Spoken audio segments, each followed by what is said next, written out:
I have a person that's walking on the Oregon Trail right now. Hi. So what do you have to say about it? It's I don't know. It's just kind of hard.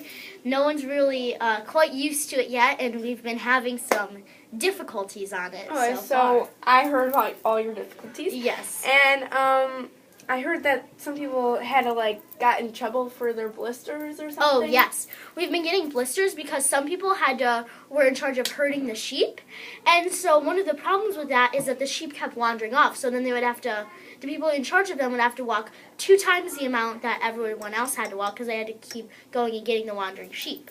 So some people decided to try to pop their blisters, and that didn't really. And then other people tried to soak their blisters. So the problem with soaking is there's a bigger chance that your blisters could pop. So, I mean, you should just do it at night and stuff. But then the other problem is with popping is that if you pop your blisters, and then we just had to cross a river just very recently, and people got infections in their foot and stuff because of all the bacteria and animal waste that's in the river. And so we haven't seen exactly the consequences of this bacteria, but we're pretty sure it's not going to be good.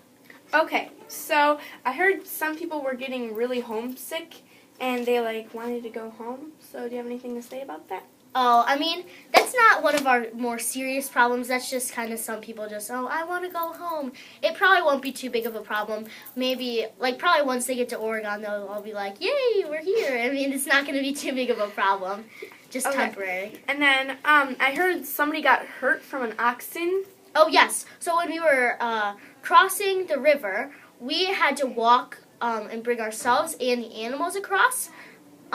We didn't take care of the wagons, but we brought the animals and ourselves. We walked across with them.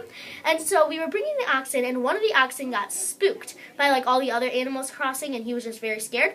And so he jumped, and he broke one of our, the people in our wagon train, he broke their toe, and that person has bruises all over. And so now he has to sit in the wagon, and he can't walk for 2 or 3 weeks. So I also heard that you guys lost one thing from each wagon. Oh yeah, so we lost some supplies from our wagons because the guy who was supposed to be a professional at carrying our wagons across clearly isn't, and we lost some supplies. So we lost 400 pounds of bacon, ropes, 4 pounds of tea, and I believe 25 pounds of biscuits.